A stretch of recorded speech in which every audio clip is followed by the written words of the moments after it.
Hey guys, so I'm working on 394. Um, just doing little fixes on it. We're gonna have to replace the clutch band, and this is kind of from pieces. I had to get this, and then it didn't have this piece, but it's kind of bent, and so I'm gonna have to heat this plastic up with a torch and bend it once it's on the saw. Hopefully that works. And it also has a crack there and a big crack there. So really it's kind of garbage, but it's all the parts this guy had that I was getting parts from. So I'm going to use this soldering gun that I've used for I've fixed fuel tanks and stuff like that with that too. And you just go in and you melt it, and it's almost like welding. And it was also missing the spring in there, so I've made it so it works. I just need to get the clutch band, and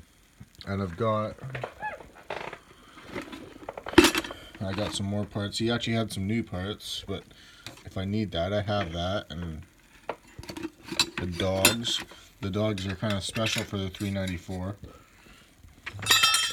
And he has a sticker and some plates and some odds and ends.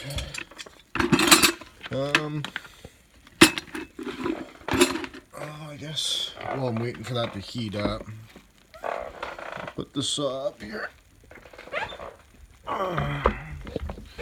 So this is the 394 here I'm working on. It's got tons of compression. Basically, I bought it as a part saw for $60. It was missing the muffler, didn't have the chain brake, the tank. I'm not sure if the fuel actually goes this far, but there was holes in it, and I don't know. It kind of looks like it, but then also I think it stops. I never filled it up. I just knew it was empty, but I used my seal,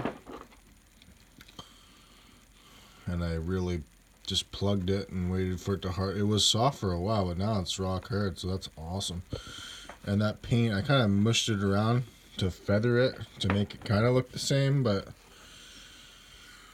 I might even put more of that stuff on to make it look nicer.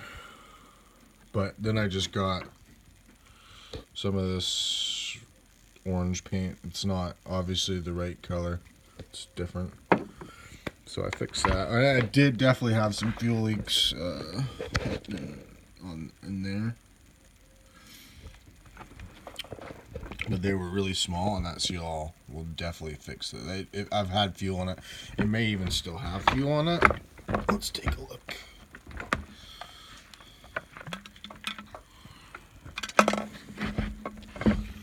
Maybe it leaked. It wasn't wet. I know I ran it for a long time too, so it probably just used the fuel. The spot it was sitting didn't get wet, so. And this never has been wet. It looks pretty terrible. But if somebody knows if fuel actually goes, I tried putting a stick in there and feeling, but I feel like it stops. But it could just go the whole distance. I know it stops going this way around here. So I did get a muffler, but it was, so basically I got from this guy, I bought this in Comox, and then I found a guy with parts for 394 in the other direction up in Duncan.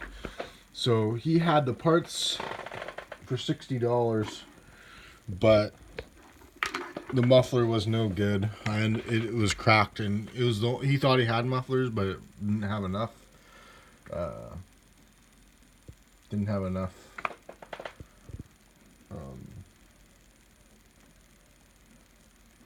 Well, he thought he had a lot of them, but he didn't have. He ran out of stock, so because he has a guy, his dad's a mechanic, and he's been building saws and selling them himself. So basically, I threw the muffler on even though the bottom bracket bolts were snapped off and cracked. So I tried welding it, but it was no good. I only have a stick welder, so I've ordered one, which actually pretty cheap for $33 plus $4 shipping from Lada V or some faraway place. It's coming. And what else is coming?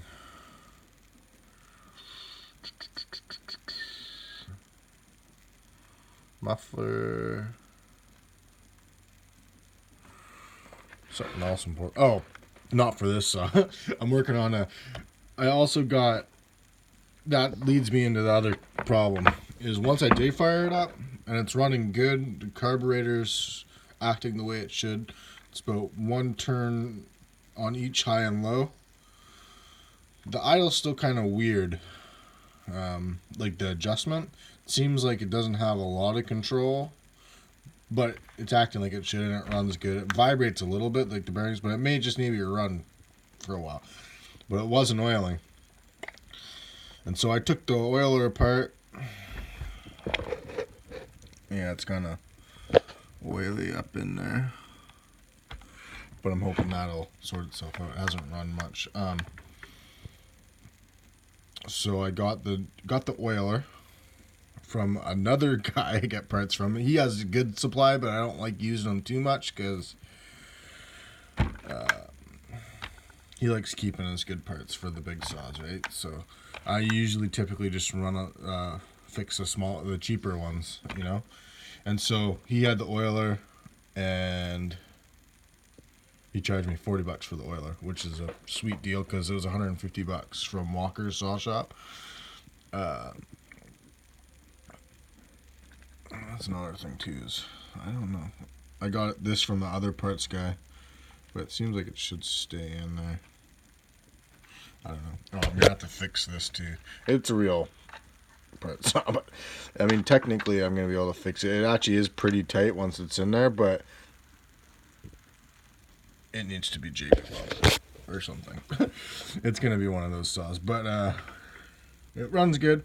Once I put the oiler on, the problem with the oiler is that screw just kept spinning around. I took it apart, couldn't really tell why it was just spinning around, but it was. And so I asked my buddy in Nanaimo there, and he said if it's spinning around, it's screwed. So I was like, okay. He hooked me up. He hooks me up with price. He probably had a muffler, but I didn't even bother asking. Because I've got quite a few parts from him lately. And I'm going through his stock. And so I put that. The oil's great.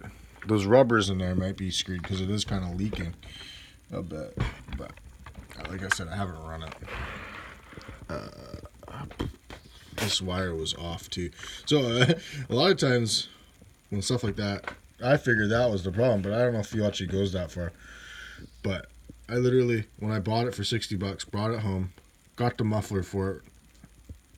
Well, that shitty muffler. It fired right up. It was awesome. It was a score.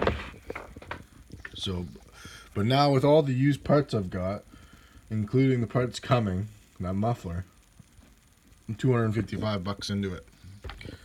So, including fuel for travel time, right? Because I bought it for $60, spent $60 on parts, $20, and then the other direction was $20. The muffler and a few other odds and ends. But then the score was, because I like fixing saws, I scored on just one of those cheap 235s, husqvarna 235s. Oh, that was the score as well. For the $60 with those parts in the bucket, I got this 28-inch bar.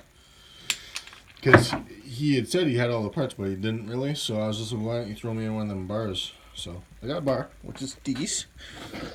And then the guy in Nanaimo, he fixes saws too, and his buddies drop him off saws all the time. And this 235 is just in pieces, but he says all the pieces are there. It's one of those cheap ones, you know. But with the case, he said, I don't want to touch it I don't want to mess with it. So if you just take it, you can have it. That's like scars. But it needs a new piston. So that's the other parts I'm waiting for is the piston, which I got off Farmer Tech for like $5. So, but you gotta wait, right? Gotta wait. And it has all the plastics, the top plastics and stuff, so I'm gonna go ahead and fix that, and thought I'd give you a little update on, oh yeah, and the bolts were missing and stuff like that. So I got all that.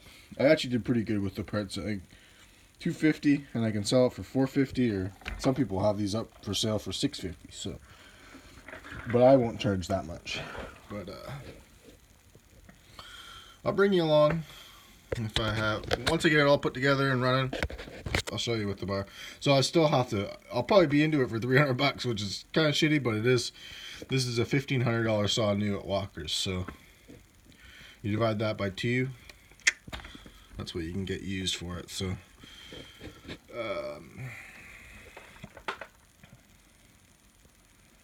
Yeah. Okay. Talk to you guys later. Bye.